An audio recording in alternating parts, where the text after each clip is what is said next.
Inch முறுக்கு மந்த்ரா கடலை எண்ணெயில நானே பண்ணுது ஒரு சேலஞ்ச். உங்களால இந்த மாதிரி முறுக்கு செய்ய முடியுமா? மந்த்ரா கடலை எண்ணெயில முறுக்கு செஞ்சு பாருங்க. ஓகே. மதுபான விற்பனைக்கு கட்டாயம் ரசீது வழங்க வேண்டும் என்று மாவட்ட மேலாளர்களுக்கு டாஸ்மாக் நிர்வாகம் உத்தரவிட்டுள்ளது.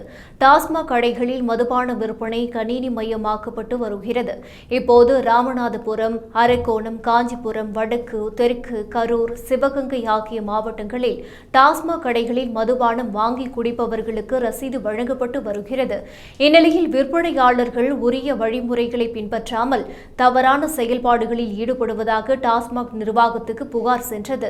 இதையடுத்து அனைத்து மாவட்ட மேலாளர்களுக்கும் டாஸ்மாக் மேலாண்மை இயக்குநர் அனுப்பியுள்ள சுற்றறிக்கையில் கணினி மயமாக்கப்பட்ட டாஸ்மாக் கடைகளின் விற்பனை அறிக்கையில் சில மதுபான சில்லறை விற்பனை கடைகளில் இருந்து பெறப்பட்ட விற்பனை புள்ளி விவரங்களுக்கும் கையடக்க கருவி மூலம் பெறப்பட்ட விற்பனை புள்ளி விவரங்களுக்கும் அதிக வித்தியாசம் வருகிறது.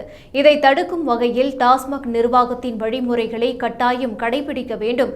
மதுபான சில்லறை விற்பனை கடைகளில் ரசீதை கண்டிப்பாக வழங்க வேண்டும்.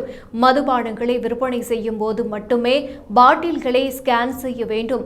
மதுபானங்களை முன்கூட்டியே ஸ்கேன் செய்து வாடிக்கையாளர்களுக்கு விற்பனை செய்வதால் விற்பனை மற்றும் இருப்புக்கு இடையே வித்தியாசம் ஏற்படுவதை கடைக்காரர்கள் சரி செய்ய வேண்டும். தவறான செயல்பாடுகளை கண்காணிக்க தவறும் பட்சத்தில் சம்பந்தப்பட்ட மாவட்ட மேலாளர் மற்றும் உதவி மேலாளர் ஆகியோரே இதற்கு முழு பொறுப்பாவார்கள்.